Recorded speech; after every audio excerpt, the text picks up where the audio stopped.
Welcome to Basics of Faith. Today, we are going to be talking all about generosity. And don't go anywhere just yet. I know that generosity can be a little bit of a touchy subject, but generosity can actually be really simple and really easy. In fact, I am going to show you how you can be generous without even leaving your house.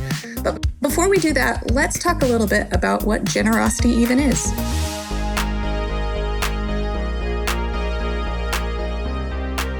As always, let's start with the big question. What is generosity? Generosity is the practice of sharing what you have to meet the needs of others. Lots of people have some pretty strong feelings about generosity. Why? Well, for many of us, when we hear the word generosity, the first thing that comes to mind is money. And let's face it, money is a sensitive topic for lots of us. It doesn't really matter whether you have a lot of it or not very much. When someone starts suggesting that you should separate yourself from some of it, it's easy to feel defensive.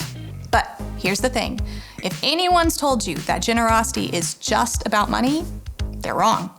Generosity is a whole life thing, and money, well, it's just the tip of the iceberg. When you look at the story of creation in Genesis, or when you look at the world around you, one thing that's clear is that God likes to go big. He's a God who doesn't just create a planet, he creates an entire galaxy for that planet to exist inside of. The world itself is rich with plant life, animal life, food, water, everything we need to survive. The details of Psalm 104 burst from the page as its writer describes everything God's created. He makes springs pour water into the ravines. It flows between the mountains. They give water to all the beasts of the field. The wild donkeys quench their thirst.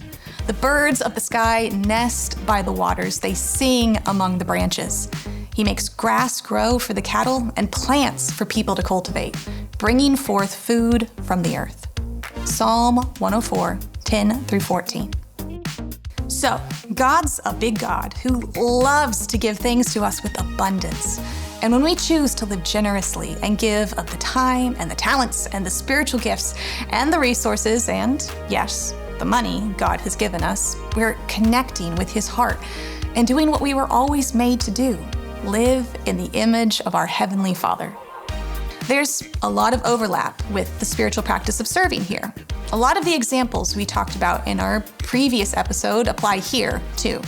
Boaz providing food for Ruth and Naomi, or Elisha providing income for a widow, or Mordecai providing a home for his niece Esther.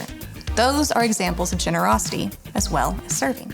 During Jesus' ministry, he was generous with his whole life, with his time, his compassion, his care. He showed abundant love to the people around him, and he calls us to follow his example. Now, let's talk about a practice that's often mentioned alongside generosity: tithing. Tithing is when you give 10% of your income to the church. It's a practice mostly mentioned in the Old Testament, and there it served a few different purposes, like supporting the Levites who cared for God's temple. During Jesus' ministry, he only mentioned tithing once, as recorded in 2 separate passages. Let's take a look at what happened in the Gospel of Matthew. Woe to you, teachers of the law and Pharisees, you hypocrites! You give 1/10 of your spices, mint, dill, and cumin, but you have neglected the more important matters of the law: justice, mercy, and faithfulness. You should have practiced the latter without neglecting the former. Matthew 23:23. The Pharisees, a group of religious leaders, liked to make a big deal out of their religious devotion by taking part in certain practices publicly, like tithing. But when it came to other matters, like extending justice and mercy and faithfulness to the people around them, they'd fallen short. In this passage, Jesus encouraged the Pharisees, and us by extension, to tithe, but to not lose sight of the fact that there are other important matters to see to as well. When we seek all of these things, that's when we're really living abundant, generous lives. Okay, so we have been talking about how generosity is this whole life thing. It's not just about giving money, it's about giving our time, our talents, our resources, all to meet the needs of other people.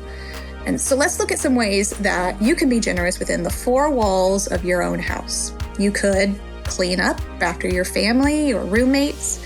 You could help your kids with their homework, or you could give online, like on the Lifechurch app. All of these are ways that you can be generous without even leaving your home. One thing I love about living generously is that it reminds me that life isn't all about me.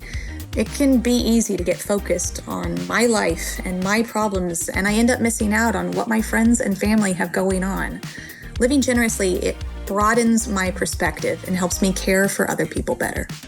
Obviously, there are lots of practical ways you can be generous outside of the four walls of your home, like mowing someone's lawn, paying for someone's coffee, or just about anything else you can think of. And generosity doesn't stop with the people we know or even the people we like. We can share what we have with anyone, no matter how different we may be. No matter where you are or what's going on, there are ways you can follow Jesus' example and practice generosity throughout your day, if you stay on the lookout for those opportunities. In our next video, we're going to talk all about the spiritual practice of fasting. Click here to watch.